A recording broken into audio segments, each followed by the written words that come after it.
Gather, veterans. It's time to join the fight. The long war begins.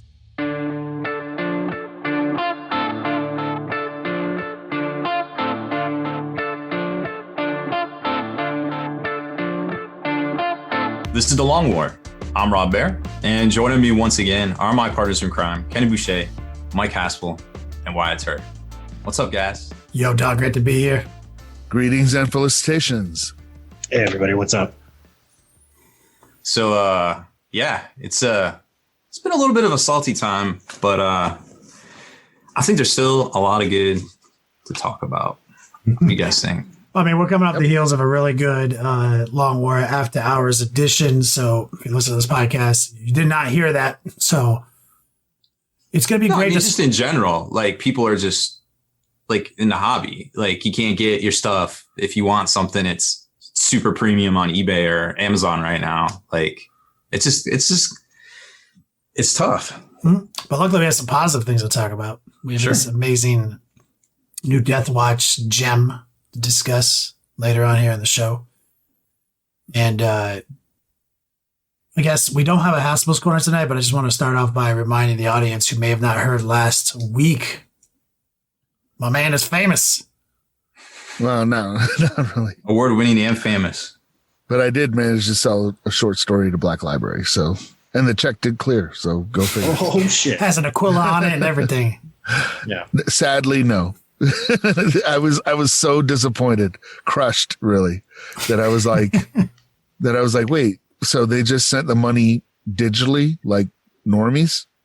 Where was my Aquila laden check delivered by gold filigree and shit? Servo skull. Like burnt edges with some, Nope. Congratulations, man. That's fucking amazing. Yeah, it's a bucket list, big milestone. Huge milestone. And thanks a lot to everybody out there. I've gotten a lot of congratulations on social media and stuff. So thank you very much. Well, It's been a long time coming. Let's kick this bitch off, Wyatt. Oh, yeah. All right. Would you rather, for the rest of your existence, consume one of these two medias? This is it. This is all you get. Sailor Moon, but it's retold in Sailor Moon, but it's retold in the style of 19th century Russian philosophical novels, or the Brothers Karamazov, retold in the style of magical girl anime. Holy cow. Those are both really, really good. I need some update. Who are these brothers? See, this is why it's targeted at Mike. Yeah, it's I've actually never read the Brothers Karamazov, but I know about it. But I feel like I would go with the first one. Sailor Moon retold in the style of like Anna Karenina or War and Peace and Tolstoy. Tolstoy. Yeah. I think that needs to be a thing now. Like I would read that right now. So what is this genre, this Russian philosophy? What is this?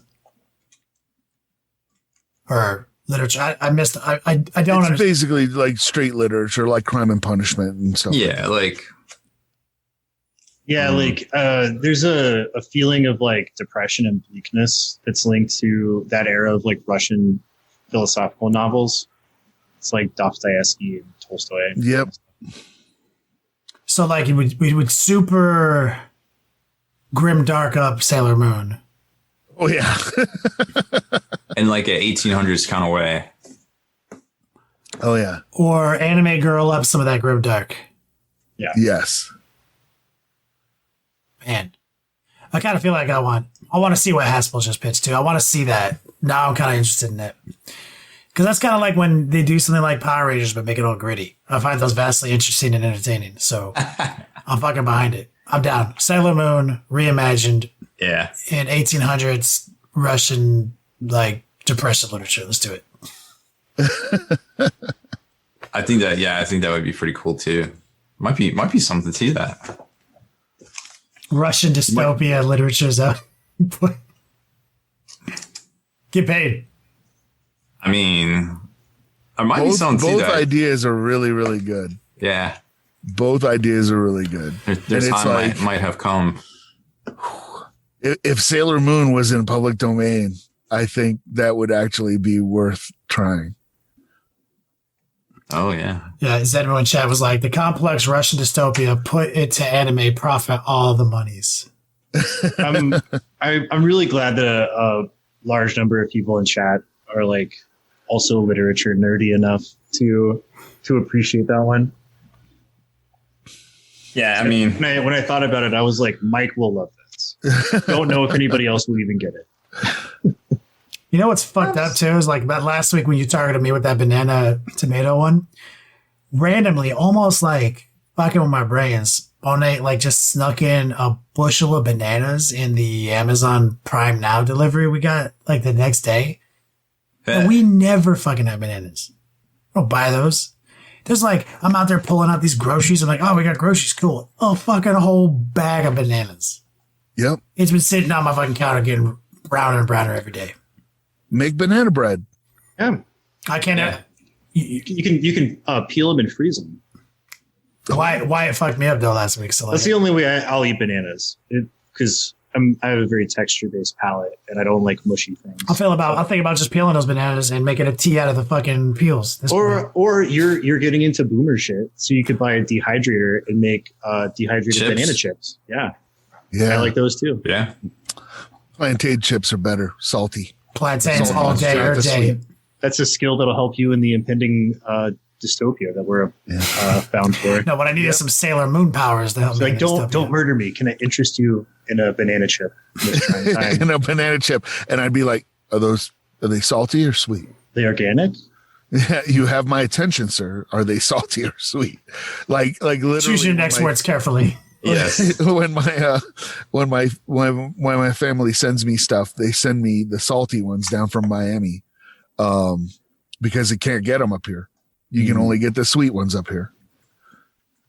And I'm like, they're so much better salty. I'm sure they're way worse for Bro, you. I used to eat so much. I mean, plantains, dog. I used to crush them. I eat them so much, fucking make myself sick. Yeah, that's one thing you can definitely do. Man, well, But yeah, I'm now like stuck on this. And somebody did mention Pride and Prejudice and zombies. And it's like, yeah, it would be similar to that. But I'm stuck on this whole Sailor Moon. Dude, Haspil's gonna have to go deep dive, rewatch the entire anime, get it all in his head, and I can see some pretty crazy shit coming out of this. yeah, I'm kind of. I read some of those books. Probably Sailor Moon manga. Yes. No, those I just looked at the pictures. But He read them when they were printed, first edition. I'll have you know, I went to the dentist this week, and I had to get some cavities redone. Well, my fillings, and He was like, "What is this filling made of mercury and lead? Where did you get this installed?" The one. Why do you have a second row of lizard-shaped teeth behind your human teeth? The dental assistant was just like, I just don't understand. Like, where did you get these from? And I was like, I don't know. The dentist, like, Yeah. dentist. Don't take the one on the second molar back. Doc Holliday put that one in. Yeah. Yeah. Got these on the frontier back in the old 1860s. I don't know. It was. But for real, she was like, "You're not old enough to have a filling done this way." This way, Yeah, I think she was confused because they do a lot of older retirees at that office, and then I come in and I'm just like, "Hey, what's up?" And I already like bit off more than I can chew because normally they don't do like top and bottom like. What, old people don't have both sets of teeth? They're No, like, at the same time because they gotta like double needle you. oh, that's weird. And I'm just like, yeah, just do it. Let's just. I was just thinking about like, yeah, I'm a dentist, but I only work on bottom teeth. Yeah, What a I sick only- I only gig. do bottom. Like, fuck your top What you're gonna need is a top teeth dentist, and that guy. Ooh, let me tell you, he's not cheap. Top teeth. It's like two warring dentistries across the street. Like, Haspil's I only do top bottom teeth teeth. dentistry and Wyatt's bottom teeth dentistry. yeah. Bro, I'm with So it. I was accidentally dated, but I can no longer be dated because I have normie fillings now. just like the rest of you kids. Nice. You know, anyone who says like the rest of you kids Yeah. is What's a up? turn of What's up, phrase. kids? Is probably pretty fucking old. Got him. All right, good one, Wyatt. I look forward to Mike Haspil's next literary I'm exploration. gonna have to write at least like a sample of Sailor Moon. Please. Give me that. What's that guy? Tuxedo Mask. Yeah. It's gotta be something with him and Sailor Moon. It's gotta be. But all right, fuck it. Want to do some news and then we can talk about Deathwatch? Yeah, I actually don't have that much, so this might good. be actually pretty good. So coming out, so on pre-order right now are some Black Library books and a new White Dwarf, and those will actually come out next week. But also on pre-order, going up on pre-order on Saturday, will be Blood Bowl and the new Spooky Team, which name eludes me. Blood Bowl, Necromantic. Necromantic. Okay, yeah, the guys with the werewolves and the little bed sheets for spooky guys. That's $42. Blood Bowl actually this time around is $140, which I think was it 110 when it came out in 2016. Why I forgot to look it up, but I don't remember. I feel like 140. I rarely say this, but I feel like that's like a low price for games. I think that's a pretty good. You get two full teams, a lot of really cool like tokens, all that type of stuff. You get 2 dugouts, and you get a pitch and the rule book. Yeah, that and, sounds and like assuming dice as well. You get the big dudes too that you didn't get. You almost didn't get. Yeah, I noticed they had an ogre on the human team, and I was like, holy shit. Yeah. Yeah. Oh, John Patrick says 100 for the 2016 set. So, but you didn't get 2 full teams in there. You had to add extra, like I think they were blitzers or something. You almost had to add an extra sprue to each one. But this one is being billed as coming with everything. So 140. Yeah. I mean, I'm gonna get it just for the rule book and the pitch. And then like having the 2 other teams is dope bonus, basically. Yeah. Yeah. And it's got the referees in it too that look like Gotrek and Felix, which is pretty cool. So they have referees in. I didn't even know that. Yeah, they literally look like Gotrek and Felix. Do they? I think they did it on purpose. I'm psyched. Quick question: Yes. Who is Gotex and Felix? I think there's a Trunks in there too somewhere, maybe. I know the Gotex. I know the Gotek. They do like a fusion dance, but Yeah. Yes, it's the same thing, but just like like the Sailor Moon Tolstoy, where it's like that. I'm But very familiar with that. yeah, Yeah. it's like that. It's the same but different, So that's your GW releases, except for Blood Bowl actually comes out Black Friday weekend, unless you live in Australia or New Zealand. Sorry, fans. Sorry, they're on the guys. slow boat again. Pour one out for our Australian homies. The poor Antipodes. For just 5 cents a day, you can donate some Warhammer to our impoverished Australian homies. Dude, it's tough here. Unfortunately, it costs a lot more than that to set up some Warhammer models. It's kind of the point. Pop Goes the Monkey has a new release. Actually came out today, I think. They are called the Blight Shroud Terminators. They might look like Death Guard. Ooh, I wonder where he got those. Yeah. They're totally not Deathstroke Terminators. Totally not Death Shroud. Totally not old style Saturnine. Yep. But dope. Shout out to my boy Carnage King doing the Lord's work.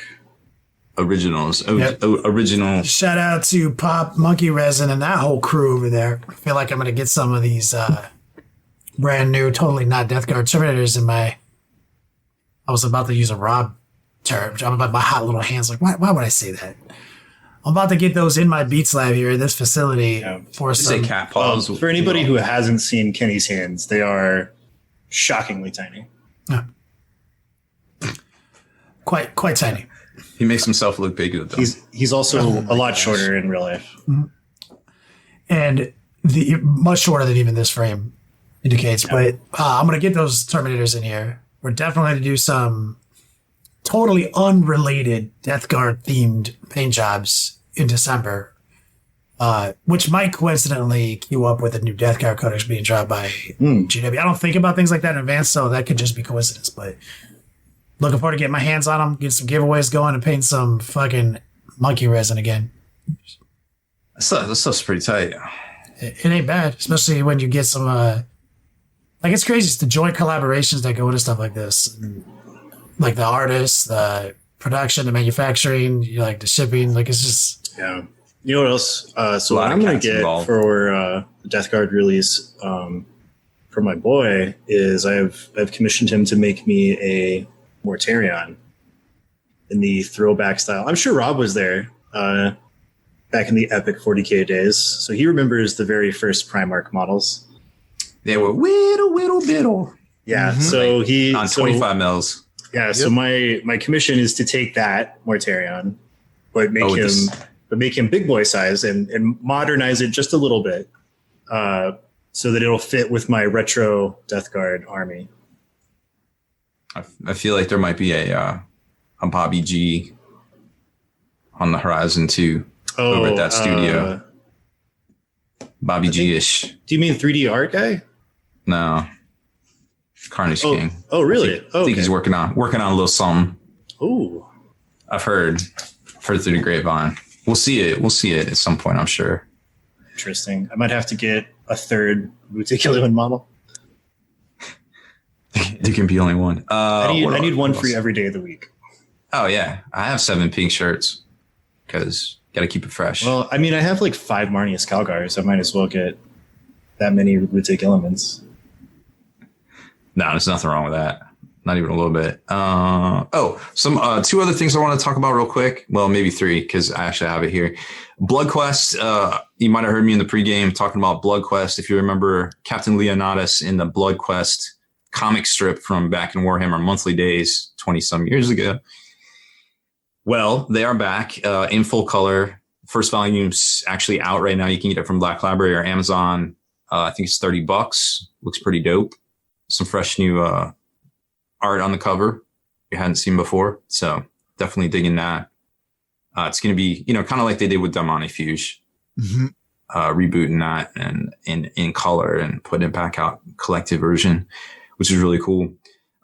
Dice Head Games has also started their Black Friday sale already. A lot of companies actually. Warlord Games did already. I'm sure we'll start seeing some follow suit just because it's a tough retail season out there, and getting stuff in the mail to people and sourcing stuff is, it's a little bit challenging right now. So try to support people where you can.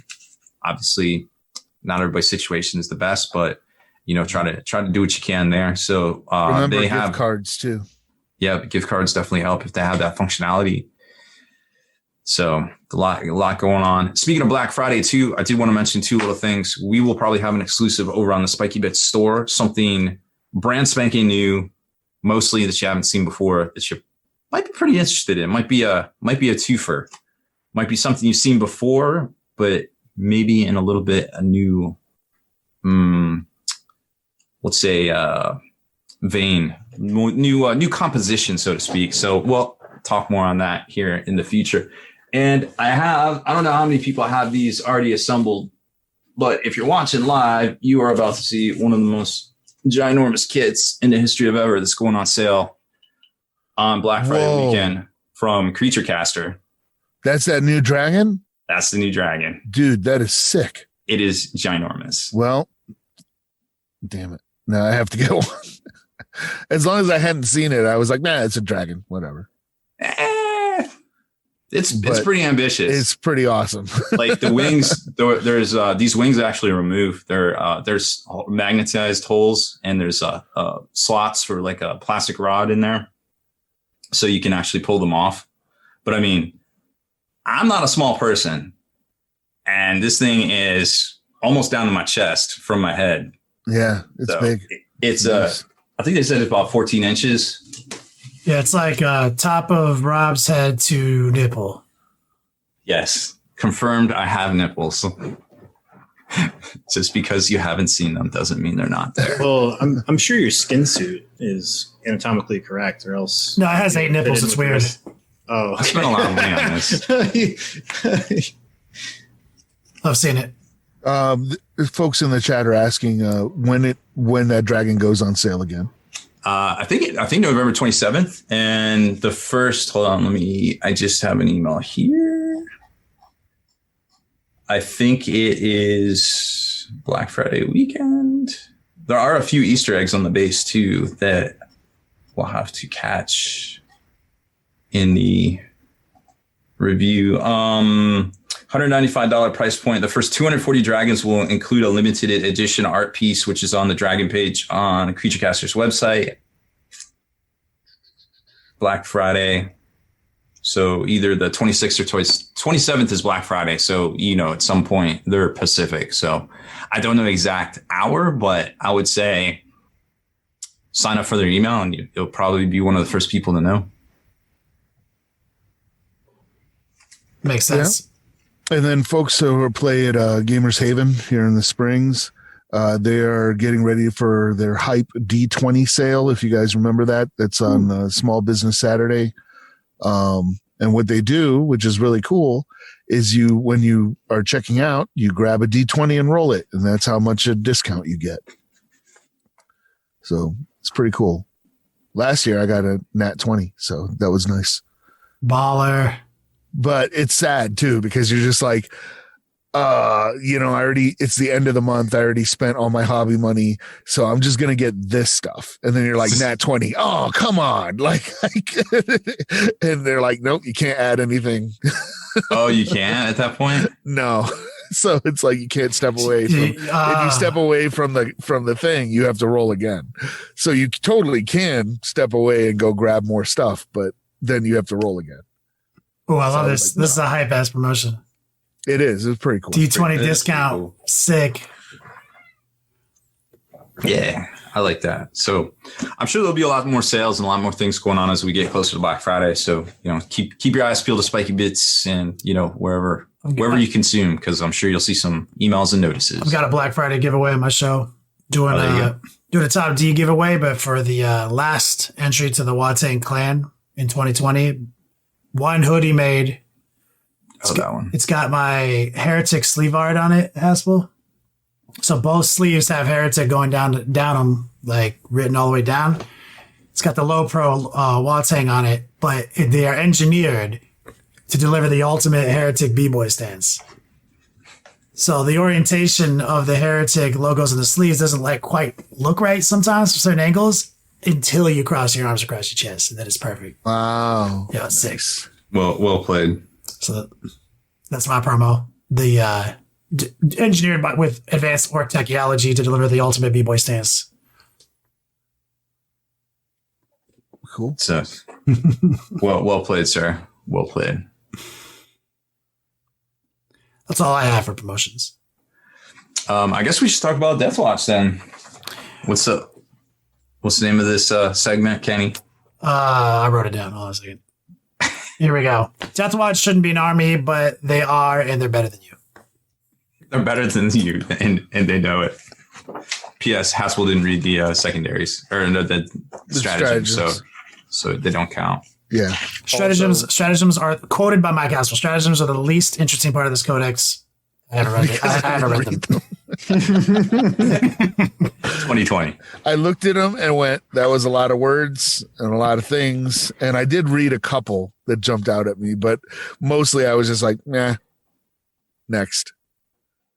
And I can expand on why I did that, because a bunch of the stratagems I looked at were very Deathwatchy. So they're very thematic. But you read the first. Right. They're against a very specific faction.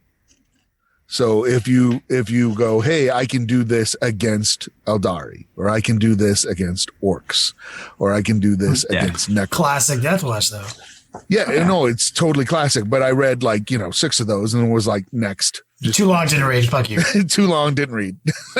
So, Rob, are you going to lead us in this in these topics? Yeah, I can tell you what I thought was pretty cool. Yeah, so, you did your homework. You take lead, pass. All right. So I think the first thing that stood out to me, it's just starting at the beginning, is their abilities, right? So you get their chapter tactic is, well, their mission tactic rather, is that you can just switch on any of the doctrines, but you can only use certain number. Like, so you can only be in Devastator once, you can only be in Tactical twice, and you can be only in Assault Doctrine 3 times, which kind of sets the tempo, I feel like, for your game, because it's only 5 turns, right? So you're like, okay, well, I'm going to need one of these when, right? You could make the argument that maybe Marines should be that way too, but I whatever. was say that's a really good system. I like that. Yeah. Yeah, you're just like, what do I wait? Isn't that kind of what we campaigned for last year? With Yes, yeah.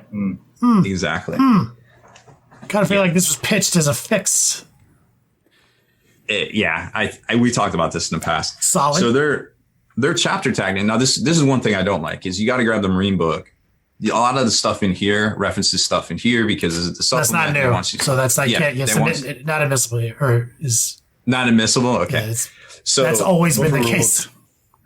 Their chapter tactic is that basically you get reroll ones to hit against certain keyword Xeno stuff like Tyranids, Eldari, Orc, Necrons, and Tau Empire. But after both sides have finished deploying until the end of the battle, you get to pick a battlefield role. So like, if you want to be like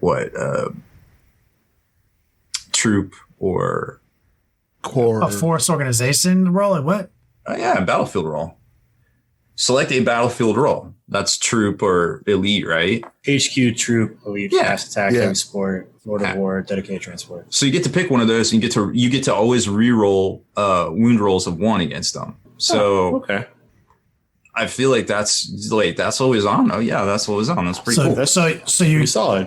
When do you pick that? After, like, you already know who you're playing. After deployment. Yeah. Yeah. After both sides have finished setting up. That's sick. Sick. I like that. So just boom. And there's ways to toggle it too, which is pretty dope. So what do you mean by toggling? Like you can be like, hey, I want to change it. Just kidding. I want to be against this battlefield role. Yeah. And there's ways to augment it too, because if you can take one of the specializations, and if you already had that, like, hey, I picked troops, now you reroll all wound rolls against it if you pay the extra money. So what's the cost? Points. What's the cost of those? What's the procedure of that? Like, how do I say I don't want to do troops anymore? I want to do heavies. How do I do that? I think there's a stratagem. I forget exactly. I think a warlord lets you switch once. Yeah, that's it's adaptive tactics stratagem. I think. Yes. And it's and 2 CP. That is the stratagem. But it applies army wide. And so once you've cleared what you need to clear, you have 2 CPs in the pipeline, and you're like, now we switch to this thing. I think that is not army wide though. That's just a squad, right, Haspil? That is just a unit. Yeah. And it will change that battlefield role that you've selected in the Xenos Hunter chapter tactic. And I think you can only do that Once. Yes. So they're really trying to pigeonhole you in the kind of. I like that. Because it's only reroll ones, right? Yeah, reroll ones to wound. Free reroll ones against the battlefield roll for the army, and then for 1 unit, I can change it for 2 CPs. That's not the correct CPs. It should be 1. Once. Yeah, especially if it's once. But okay, I mean, they're not always perfectly, So how do you augment it? How do you make it? Oh, this is to wound. Is this to hit or wound? To wound. This is the wound rolls. Okay, never mind. Wound roll is kind of a big deal. Yeah, because it's hard to augment the wound roll. So so they have an ability to make it beyond, like, so you're rerolling ones to wound. You can change that too? You can change it to reroll all wounds if you take a specialism, I believe it's called, for your For the kill teams. Yeah, for the kill teams. So they're either 25 or 35 points. And if you had already selected the battlefield role, you get to reroll all wounds against it. So say, for instance, I think a lot of people will be doing this because it seems like the good one. So like Führer is each time a model in this unit makes an attack against the enemy with a troops battlefield roll, reroll a wound roll of 1 for that attack. So that's army wide. That's not like not restricted to any keyword. If you select a troops battlefield role for the Xenos Hunters chapter, each time a model in this unit makes an attack against an army with a battlefield roll, you can reroll the wound roll. So if you selected, hey, my whole army is rerolling against troops, and then you specialize in this, now you reroll all wound rolls. Army wide? No, this is you buy a specialism for a kill team. And you can, in each kill team can have that purchase only once. Right. Well, so there's Just the way different. the game. They name them different things because each one specializes in like taking out fast attack or elite or HQs or troops. And the one he was just reading was Führer, which is troops. Right. Which I think will be popular, or Malleus, which is heavy support, Lord of War, or dedicated battle, or dedicated transport. I think that one's going to be pretty popular. Kara Quinn's asking, he asked a good question. So he's like, so these pregame strats fixed or going into a tournament, they're not really strats. These are like army construction. Yeah, you pay points for them. You pay points for this. So when you're building your army, you go, this kill team is a Führer kill team, and you pay points for it. It's like points. It's an additional 35 points to give them that specialism. So it would be fixed. I don't think you'd be able it's to. In your army list. That. It's in your army list. That's some spicy combos. It's kind of like upgrading the chapter master and stuff in Space Marine book. It's very similar to that, how that works. Paying the points, and now you have the super tech marine or whatever that can do the things with the vehicles. It's kind of like that. So like, and one thing I was talking to Wyatt about before we even started the pregame was that one of the things I noticed in this, and it could be good or bad. This book is not. It is not like forgiving in the sense that this is not the book that you pick up and then just go play the game and you'll figure it out as you play. Yeah, it has a very high skill ceiling. Yeah. This is and the way I compared it, I'm like, is you need to play test the heck out of whatever army you build here, because there are combos that are hidden. Not just that, but if you don't, right, you're going to go play and then you're going to add an hour to your game looking stuff up. No, I 100% agree. I think we'll see some very familiar builds, because you can see stuff that's obviously powerful, but it's powerful in a way that is flexible, because you can toggle different things on and off if you specialize against like a Xenos, because some of those stratagems, like you're like, oh, that's just what Deathwatch does. They specialize against, messing up Tyranid Synapse or rerolling ranged attack rolls against Eldari or something like that. Like, it's just stuff we've seen before, but there is stuff in here that I think is worth talking about. I have a question on this purchasing specializations. So like combat squatting and stuff like that has always been a big part of Deathwatch. If I purchase a specialization during a combat squad, do they both have it still? I believe they do, because I don't know for sure. I haven't looked at that. You can combat squad your kill teams. Yeah, of course. My question is like, do they just all benefit from that? Because it's not like a guy has it. It's like the unit has it. So I think they do, right? It's not like you veteran sergeant upgrade. It's like the unit specialization. So they're both still specialized, right? I believe it's the whole squad. Each time it gains a keyword. Okay, so it gets a keyword that matches its specialization. Yeah, see, I don't know. I think that's something they're going to need to FAQ, because I was looking at that earlier because I thought, yeah, heck, you just buy the Malleus one and break it. But what does it do? It gives you a keyword that gives you this new ability, or how does it? Right. How does it function? And then there's a paragraph here that says, right? Let me find it. An army cannot contain more than one kill team unit with the same specialism. Oh, so it says an army cannot contain two Venator kill teams, a unit, or two Dominus kill teams, with the exception of units upgraded using the Masters of Specialism rules. So, so that lends me to think. So wait, that you can never have more than one kills troop guy kill team specialization in your army. Right. That's what that paragraph said. But it does for Crusade stuff, though. Oh, no. Go to page 36 about unit keywords. Oh, you can do it in Crusade, apparently. That's what the Master of Specialisms is. Yeah, you can never do that. So you might not be able to break apart your... Right, and that's why I'm thinking they need to FAQ that, because it's pretty cut and dry that it just says you can't have two of these units. So if you do a combat squad, that what happens to one of them? You know what I mean? It kind of doesn't. Yeah, make sense. They'll have to specify whether or not the intent is, because you buy points or buy it with points, you cannot have squads A and B with the same specialization, because you can only buy that specialization one time. Right. And then you combat squad it, and as far as your list is concerned, you still only have one unit that you bought that for. Procedurally, you're still illegal here. Procedurally, yeah. But there may be further clarification on. Yeah. Yeah. So I don't know. Procedurally, you're still legal here. So that's kind of some interesting stuff you can do. Stratagem wise, the stuff I saw that was pretty interesting, at least to me, is they do have where you can switch the doctrine for 1 CP for 1 squad. So like if you're like, oh crap, I want to go back to heavy, you can for 1 squad, but you can't do it if it's not all Deathwatch keyword.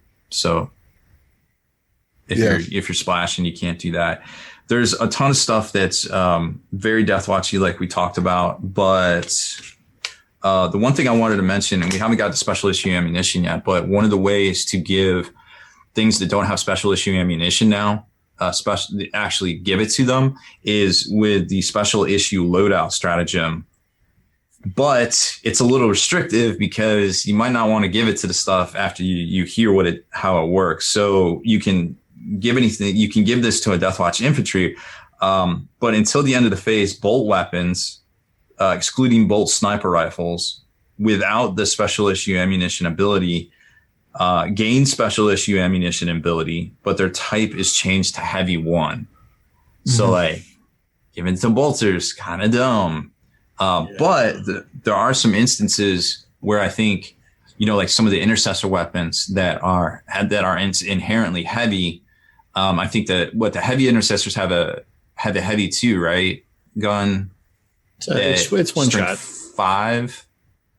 Oh, heavy intercessors or regular intercessors? I think. Well, yeah, heavy intercessors have a heavy 1 that's very similar. It's just not strength 5, and it's actually the same. It's just not strength 5, isn't it? No. Like it does -2 and it's 2 damage. No, intercessors have stalker bolt guns. Those are heavy 1.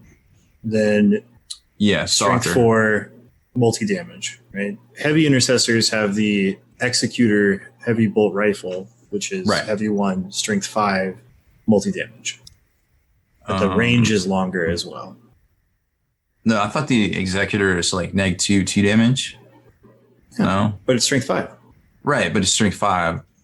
So like you could, I mean, I don't know why you'd play this on that. I mean, maybe because you want the +1 to wound, or you want additional damage. You want 3 damage bolters shooting once with strength 5 might be better for what you're shooting at. I don't have the math numbers on it, but it seems like you would want to do it to these guys because depending on what doctrine you're in, you'd be an additional AP, maybe throwing out an additional damage. You could get, you could do some dirty stuff here with that. So I think that might be worth looking at.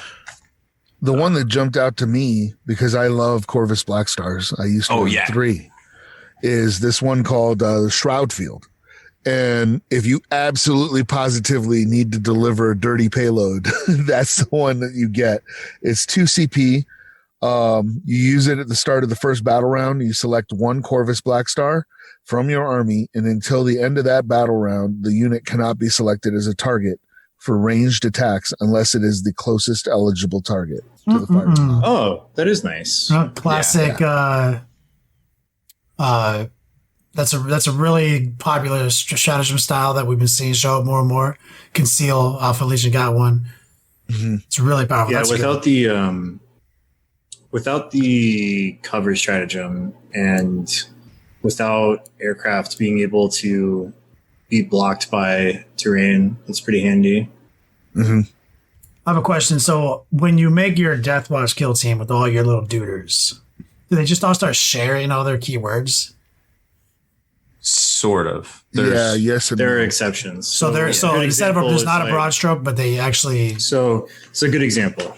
If you put one infiltrator into a unit, if there's even one infiltrator, the entire unit gets the teleport scramblers ability of like a 12-inch deep strike denial. But if you have even one incursor, the incursor's ability does not translate because the incursors ignore to hit modifiers. So it's only the incursor gets that. So it does specify when it does not transfer to everything and when it does. There's like a little mixed unit key on ahead of the kill team section, like where it explains all that and like what they count as for like going in transports. Good. I like it when they don't use broad strokes when they think about it for a few minutes. That was one of the things I actually liked about it is they on one of the that kill team section that Rob just mentioned, they have like a little designer note there, and they're just like, for the purposes of interacting with terrain, they're all infantry. Like, even if you have like bikes in there and people with jump packs and whatnot. How does that work? If I say I take like 5 intercessors and 5 outriders as one kill team, and then I combat squad them, do those outriders then still interact with terrain as infantry?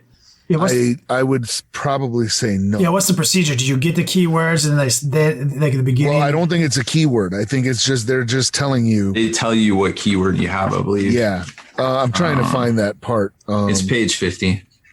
Yeah, so I'll read it verbatim, and you guys can tell me what you think it means. This is so they go, note that for the purpose of interacting with terrain features, all models in this unit are treated as infantry, even if this unit contains any biker models that might behave differently or have specific restrictions while interacting with a terrain feature. Then they have this designer's note to clarify. This is a slight abstraction that means that a biker model in a mixed unit behaves slightly differently to biker models in other units, but it helps to minimize unusual complicated effects that could come about from forcing one model from one unit to move and benefit from cover in a different way to make other models from the same unit. So in your example, Wyatt, I would say once they combat squad and you have a unit of all bikers, they're no longer a mixed unit. They don't longer do that. Okay. Yeah, they stop being mixed. Now there's a pretty spicy stratagem that I feel like we should talk about before we jump out of the stratagem phase. I've never seen anything like it. So it's called Brotherhood of Veterans. Use this stratagem in your command phase. Select one Deathwatch unit from your army, then select one chapter tactic or successor tactic. Until the end of turn, models in that unit have that chapter tactic or successor tactic instead of the Xenos Hunter's chapter tactic. So the way that reads to me is I can be Ultramarines and fall You back. can steal chapter tactics on the fly? Yeah. That's heat. For 2 CP. That's heat. I like that. I was like, stuck in combat. Oh, okay. Seems pretty good. That's pretty sick.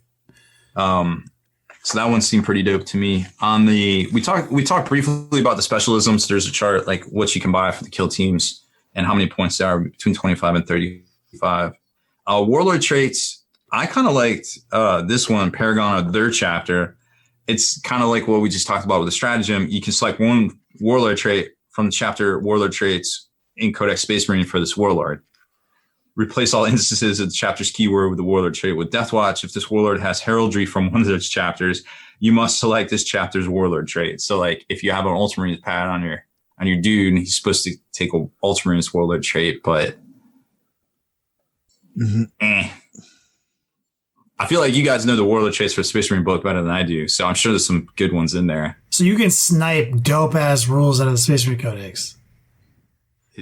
They're better than you, and they know it. I'm so behind this. This is so fucking.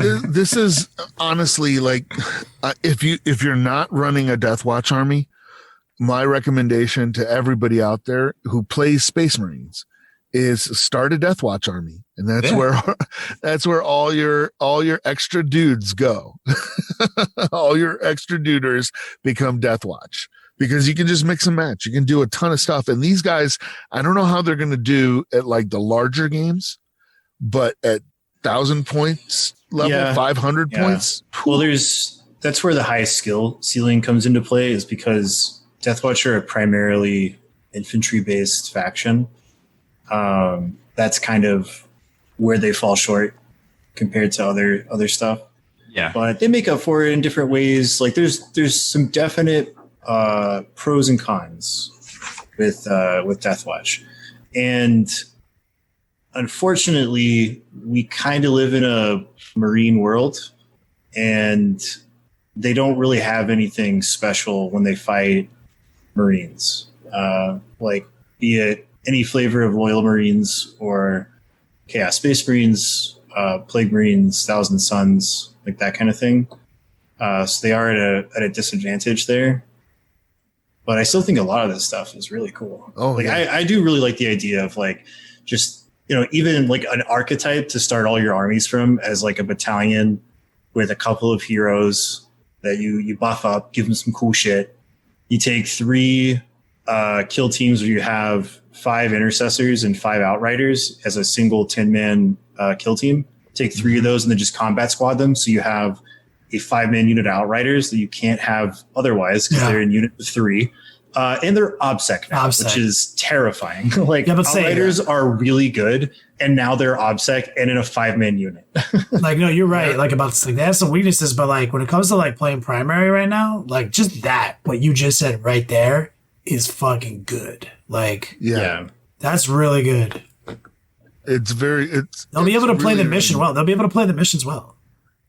Yeah, and I mean, it's just like that aspect of it, I think, is a really cool quirk to have, is being able to take stuff that is not troops and turn it into troops. I mean, like, I would not touch Eradicators with a 10-foot pole until more FAQs come out, just because, like, I sense an impending fucking that's going to come down. Eradicators are fucking hard. But a single, like, having 3 of them in a kill team and well, you'd have to have 5, I guess, because it has to be 5.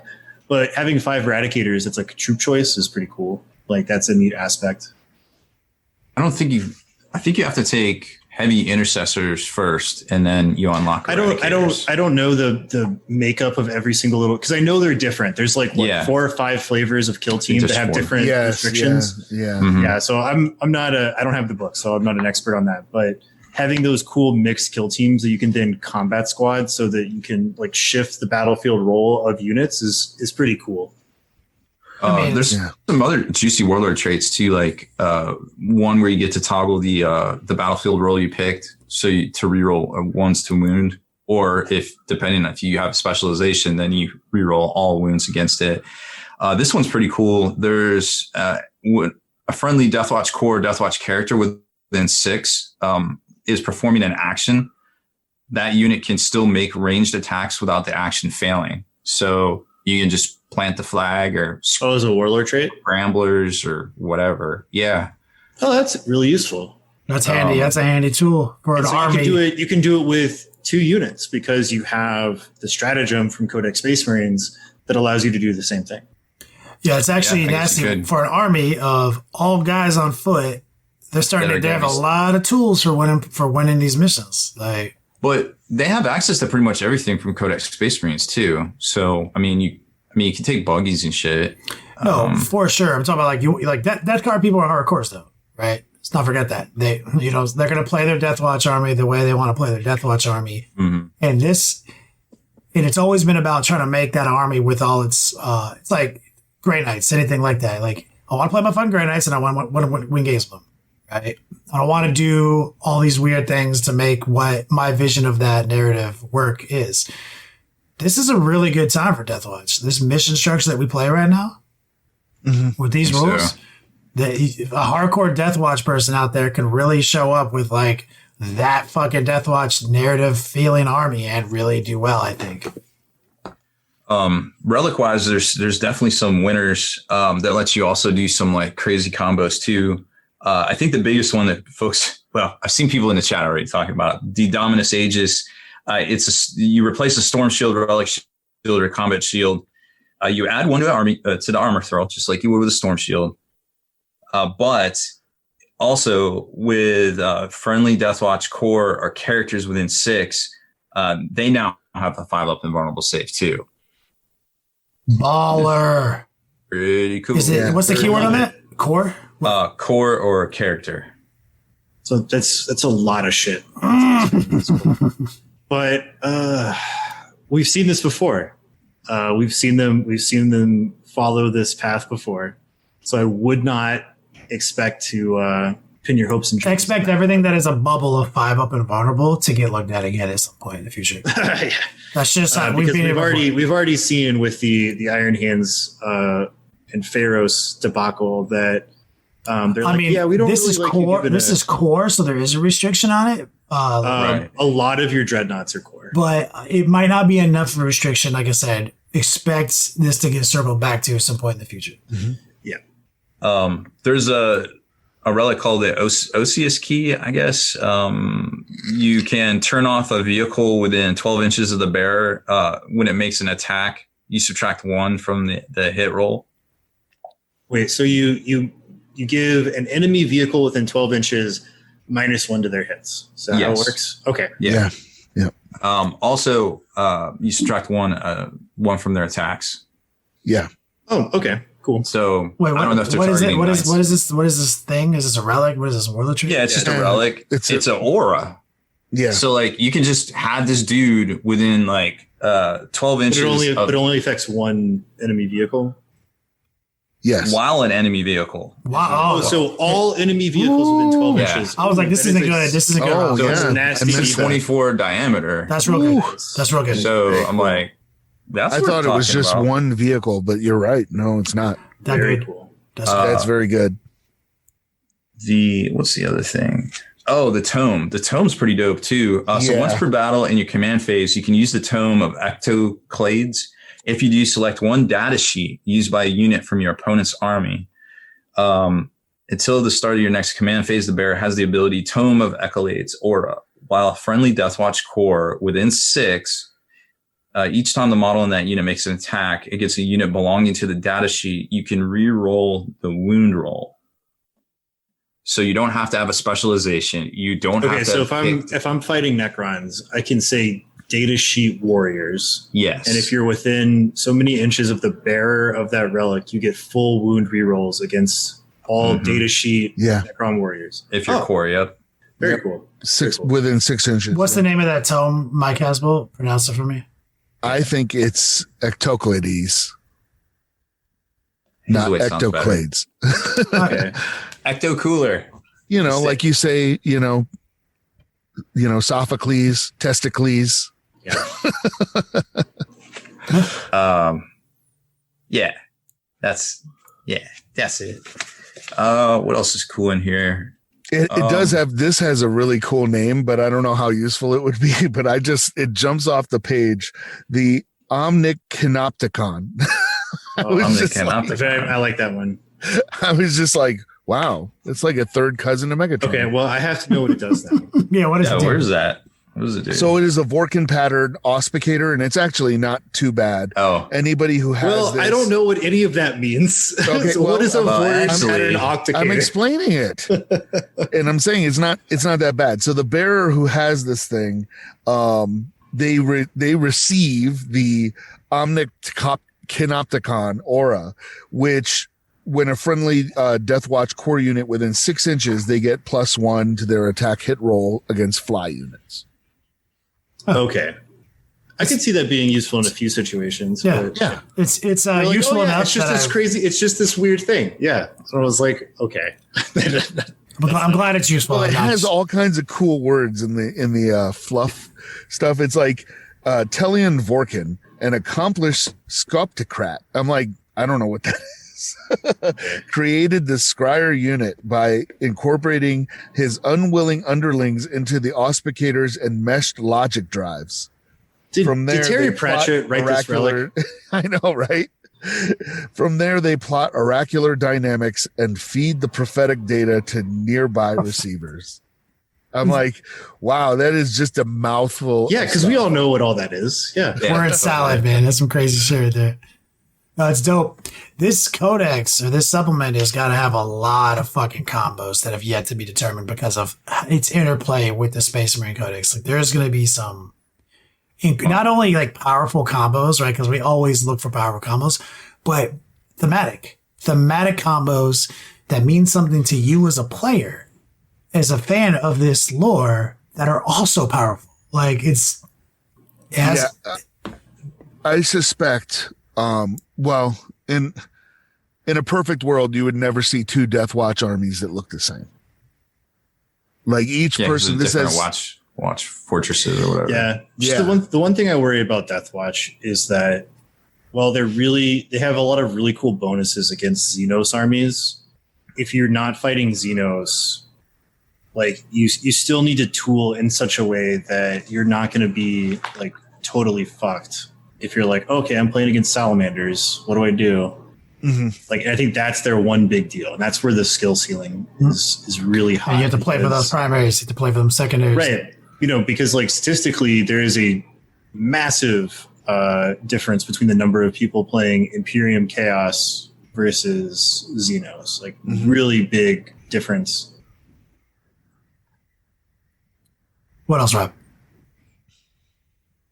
Speaking of more combos, you can take a Artificer Bolt Cache that allows you to upgrade bolt weapons that, you know, are on a character to special issue ammunition. So like your sergeants from like different squads, I think could get this. And then like, wait, does it say character?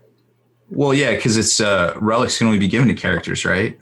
So sergeants are not characters. But this is the stuff from the. Is this on that list that you can give to sergeants? I think so. Like master crafted and shit. Yeah.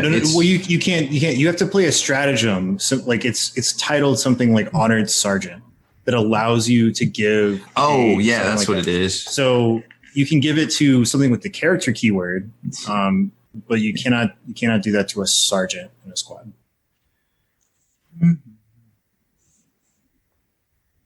Rob, what about those their special secondaries? Oh yeah, let me read those. Yeah, we wanted to talk about those. So the first one is score 5 points at the start of your command phase if there are no enemy units, excluding aircraft, within 6 of your deployment zone, and there's at least one Deathwatch, excluding aircraft, from your army wholly within your deployment zone. You cannot get this on the first battle round. Right. Defend your battle zones. Second one is Call Order. It's end of game. If you selected the secondary objective after both sides have finished deploying, start with your opponent. Both sides alternate selecting battlefield roles, HQ, troop, etc., from the units in their opponent's army until 3 different battlefield roles have been selected. If their opponent's army does not include units with 3 battlefield roles, select as many as possible. At the end of the battle, for each battlefield role that was selected, score 5 victory points if every enemy unit in your opponent's army with that battlefield role has been destroyed. That could be really easy to get depending on who you're playing against. That could be very easy or exceptionally difficult. You don't pick it when it's difficult. You only pick it when it's easy. Yeah. Well, it depends on what their list build is. Yeah, well, you get to know that before you pick your secondaries. Yeah. So you get to look and be like, this idiot has 1 fast attack choice. This guy has 2 elite choices. Right. Like you, so they're. Oh, okay. I was thinking about it in a different way. Like now I see what you're talking about. Yeah. Like so it's like you. Okay. Yeah.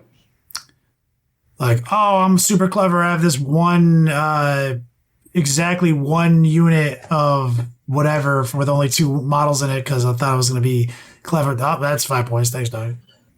Oh, that's what it is. That's what I was thinking. Okay, so here's the way I'm thinking about it. Like just from if I'm facing against the Deathwatch, right? If you look at my Ultramarines list, my Ultramarines has 3 battlefield roles: HQ, troops, and elites. I don't have any heavy support. I don't have any fast attacks. So you would basically have to table me to be able to score that secondary because it's all or nothing, correct?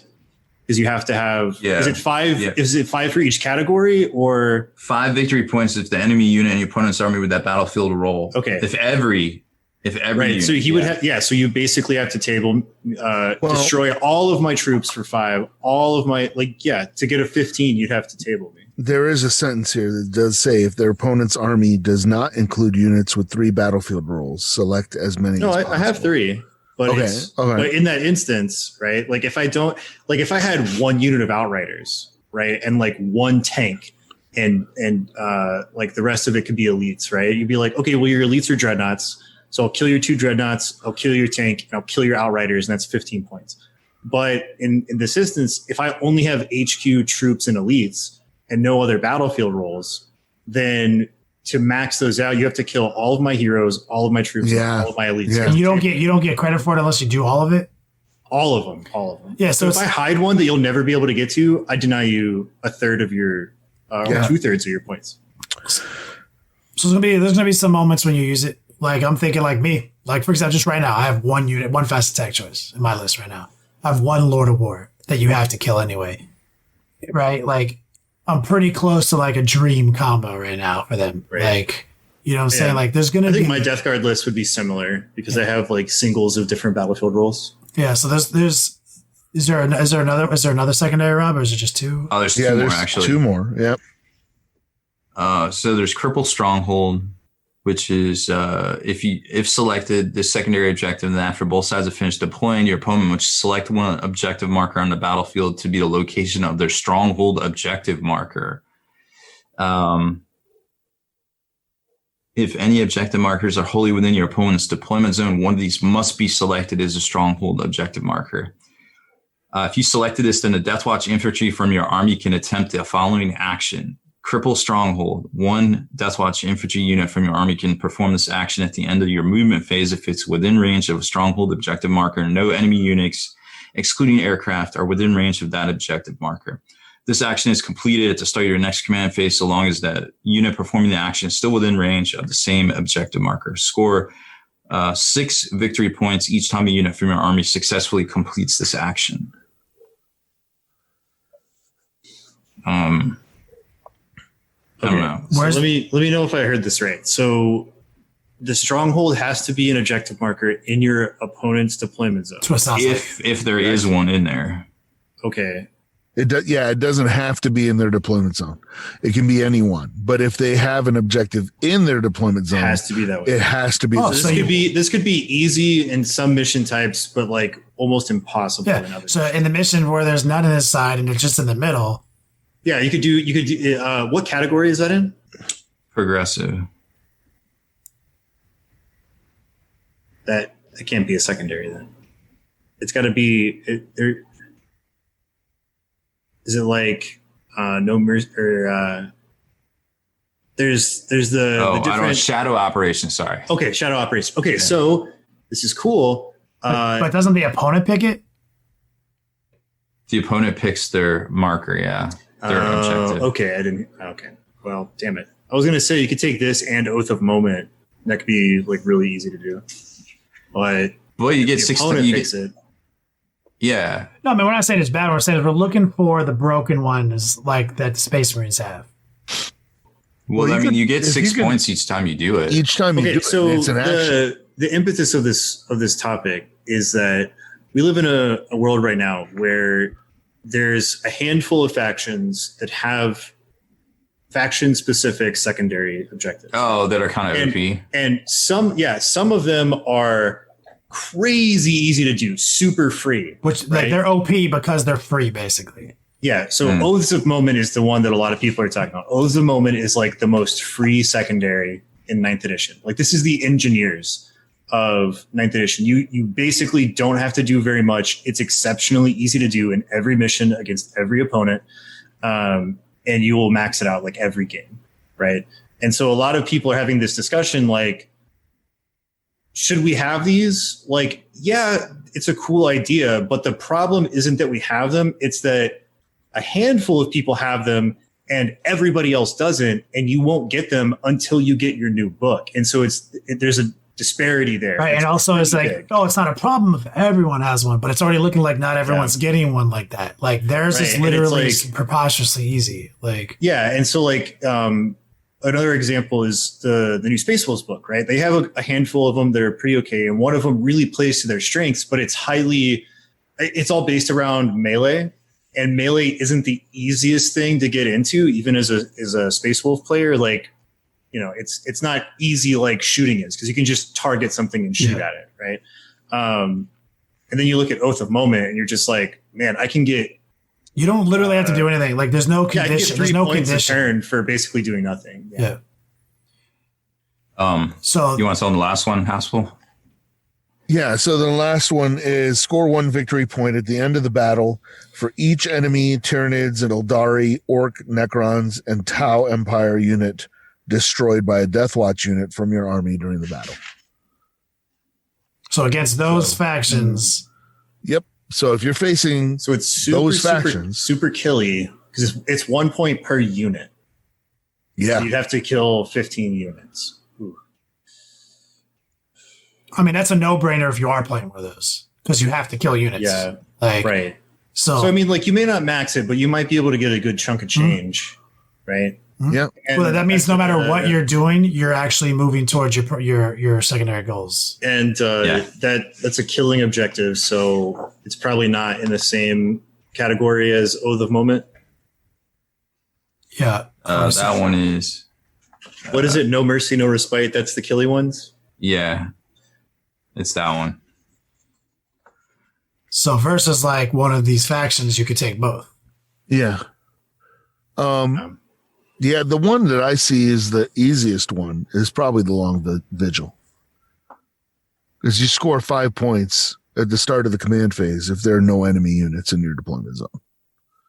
But it's I agree.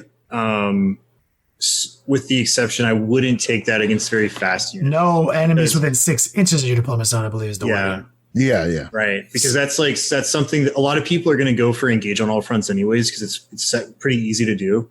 And so it's just like they're already working towards that, and so they can just deny you. Yeah, once I see you take that one, it's going to be my goal in life to rob you of that.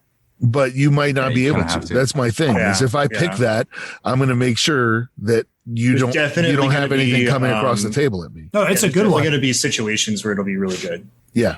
If you're not playing one of the listed ones in the last stratagem that we listed, like if you're not playing one of those factions, that's the easiest one to get. But if you're playing any one of those factions, that's the easiest one to get. You take, the No Mercy, No Respite. Yeah, and the fact that you can do Oaths of Moment at the same time. Because you could still use Space Marines Oaths of Moment, which is dumb. Literally, don't fail a morale check this turn as a Space Marine. I don't fail those, dog. Literally, don't fall back. If it's allowed, I'm playing it. Yeah, right? it's so every good. other Space Marine player is going to play it, right? And but I think personally, I would prefer an environment where they're not allowed until everybody gets them, and then it's just like everybody can have it. Right now it's a little dumb. We need the same. We're all playing different rules in the same set of rules, but we definitely need the same win condition rules. Yeah. Like for now, because on top of these handful of factions having a brand new 9th edition codex, which not everybody has, we also have these like new ways that are perfectly tooled for our faction to earn victory points. And so like, they're not always super easy to do. Like they're not always crazy free, but some of them are way, way easier than others. And that's where I find the fairness to be lopsided. Right. But not bad. I mean, it's not a bad spread of secondaries, and the fact that you could take some combination of these with Oaths of Moment is pretty fucking strong. Yeah, you can use any of the Space Marine stratagems too. So like, if you, I mean, this is a perfect title for the show. The Deathwatch shouldn't be an army, but they are, and they're better than you. This is it's pretty good. I think we can probably just finish up with talking about some of the sidekicks, because there's no sense spending a lot of time on the kill teams, because everybody's, going to take a look at those, and there's like prerequisites to what but you really, I will caution, you really need to dig into these, into how to build the kill teams, because we could probably do an entire podcast just on that. And then the way the old, like if you're used to playing the veterans from in the last codex, like you'd be able, like say you took the bike, you'd be able to fall back and then charge back in. It doesn't quite work like that now. You have to activate that with a stratagem, which in a lot of cases, I think there are only 1 CPs. But depending on like what extra dude you take either on a bike or a jump pack, there's a different way to like kind of activate their abilities that didn't quite work like that in the last book. So just kind of, like Haspil was saying, like you want to read up on that probably. Mm-hmm. I like their psychics. Like I think that was like the one thing that was kind of lacking from the last book is they didn't have decent, like cool psychics that kind of went along with what they did. And now they do. Like this Severance one, which is their number 6. It's a malediction for Warp Charge 7. One enemy character within 18 inches of the psyker, you can, it suffers a mortal wound. And then at the start of your next psychic, until the start of the next psychic phase, reduce the range of that unit's aura abilities by 3 inches. That's really good. The result, it gets better. Okay, hold on. How do you target it? Character. So you just say one enemy character unit within 18 of the so it's a psychic. sniper ability. Got it. Okay. Yeah, basically. If the result of the psychic test was greater than the character's leadership, then until the start of your next psychic phase, they cannot even use those aura abilities. So right at the gate, they take a mortal wound, 3 inches off their aura. If you rolled high enough, no fucking aura. What's the warp charge? 7? Okay. 7. It's a high roll, but yeah, that makes sense for that. well, Pretty like that. I like the fortified with contempt also. Oh yeah, I was definitely. You go ahead and read it, dude. Oh yeah, so it's a blessing. Has a value of 6, and if manifested, you select a Deathwatch infantry or biker unit within 18 inches of the psyker, and they get a 5-up invul save. Oh, okay. So it's like a targeted psychic fortress. Mm-hmm. Really good. Nice. It's really good. Those are really good. Those are really useful psychic powers. And I think the other one worth talking about is probably, I'm going to butcher this, preomorphic resonance. Premorphic? I don't know. That's right. The number 1. Okay. It has a warp charge of 6. Select one Deathwatch unit within 18 of the psyker until the start of your next psychic phase. Overwatch is on a 5-up. If it starts the fight phase with engagement range of any models, it can fight first that phase. Each time a melee attack is made by a model in that unit, add 1 to the attack's hit roll. That's a lot. They're putting a lot of rules into these. Like almost none of that was actually that useful until the end. Like first off, like Overwatch is not what it used to be, right? People because you can only do it once or whatever. Well, people got to pay for it, right? So it's not the same. Oh yeah, you thing. got to pay for it. Yeah. So it's like I'm gonna Overwatch. So like that's cool. The fight first while already engaged, highly fucking situational, right? And then, but +1 to your hit rolls. Pretty cool too. For as a psychic power, like just to say, like, I mean, that's kind of like my favorite part of it, almost like saying, like, I'm gonna go in there, fuck these dudes up. Let me just quickly make them have +1 to hit. That's what, and then the other shit's a bonus, you know? But isn't there, Mantle of Shadow? Somebody in chat mentioned that for objective takers.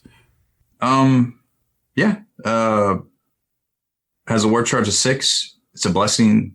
Select one friendly Deathwatch infantry within 12 until the start of your next psychic phase. If that unit does not shoot or declare a charge, enemy models cannot target that unit with ranged attacks unless they were within 12 or is the closest eligible unit. Oh, that's amazing. That's the best one.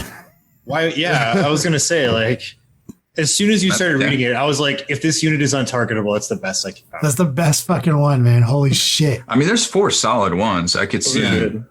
Yeah.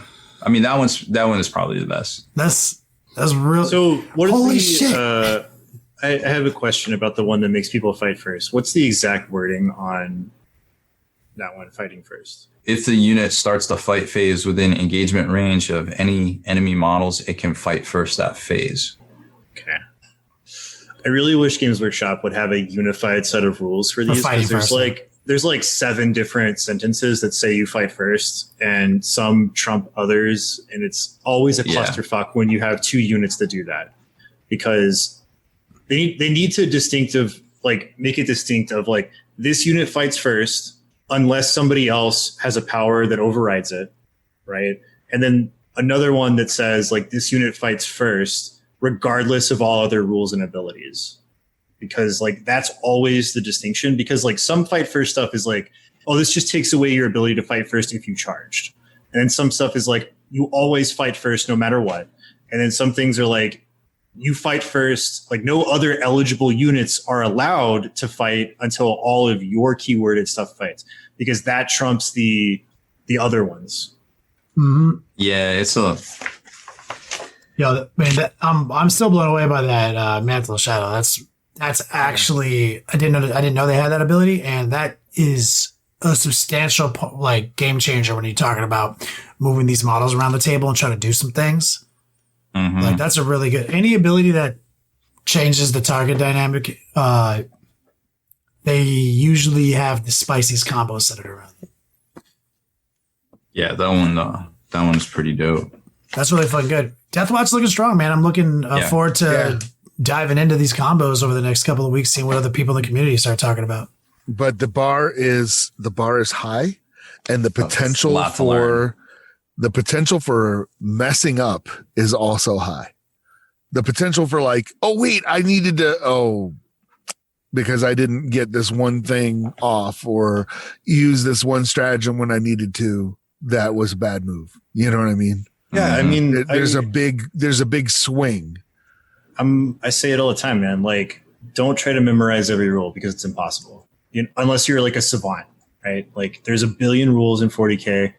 You can't memorize them all. So use game aids. Like, Rob loves having game aids. I print them out. I put them. Yeah, dude. He puts them all over his face. All over. Yeah, everywhere. Sleeps in them. Sleeps in his game aids. I love having game aids too. Like, because I would rather not have to think about remembering something just to avoid any type of discussion or debate or argument or whatever. It's just like, here's the data sheet. Mm-hmm. Like, this is what it says. Like, and that way, like, and so that way I can think about playing the game rather than like trying to remember 15 different things at once. Yep. So it's not like. Also, just do your homework. Like literally do your homework. Like, you're about to take a test tomorrow. Like, I think about the things all the time on my list, right? And then like when I'm going to go to this tournament this weekend, I kind of like start really thinking about it, almost like I have a test coming up, right? Yeah. And then I still bring my little piece of paper, and it's like almost like, you know, like, have you ever cheated for a test? You wrote all the answers down on your sleeve, and by the time you did that, you actually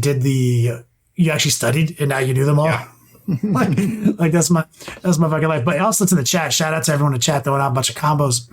Here's the thing: not every book that's going to come onto this desk here on this podcast is something that we actively play or have played, and so I always love to see when people like, this is their shit, this is their fucking time, and they're like, just look at these fucking combos. That's how I was about Death Guard, right? Like, so Haspil is about Necrons and Grey Knights, and he's also that way about Deathwatch. Give him a couple of days. You know what I'm saying? Like, always makes me so happy to see something that. I play.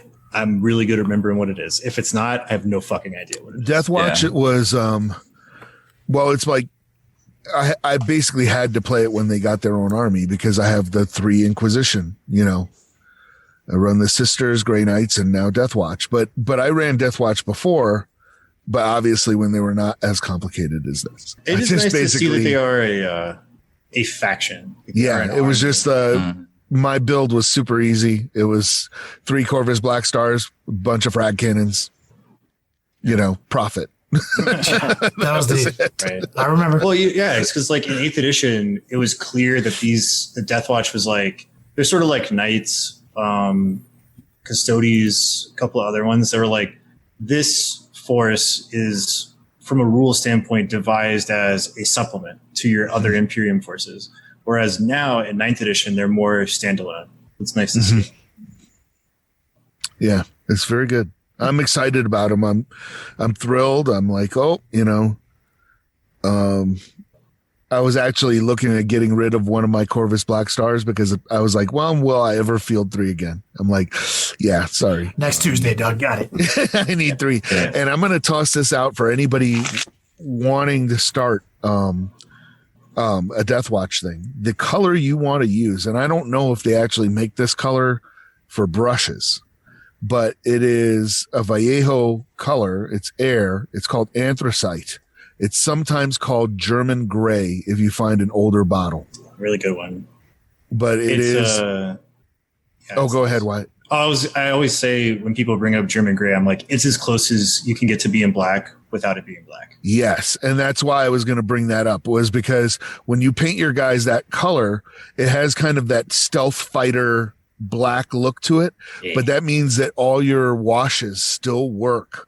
And you can add weathering to the vehicles and it still shows up. It's not nice. Black. It's not just plain black. So it looks really good. I think I have it out. I hope I have it out. Yeah, German gray is a classic. Dark neutral gray from Procryl. Very, very similar to German gray. Nice. I find myself using that color, that paint a lot as well. Yeah. Oh, and Reziel in the chat is saying that German gray, you can still get it in model color. You can. I actually prefer the model colors over their. I don't like their air mixtures because they, the thinner they use to make them airbrush ready, quote unquote, it evaporates too fast, so it dries on your airbrush needle. Like it's a pain in the ass. Yeah, they use more of a traditional thinner that's designed to dry fast. Yeah, it's like a scale model thing. Mm-hmm. Model color I think is easier to use because you just put flow improver in there and it's silky smooth. Mm-hmm. Yeah, all paints are airbrush paints. Yes. Well, I think we did it, guys. I think we broke it down. Rob? Haspil, take us out. What are you, crazy? The fall will probably kill you.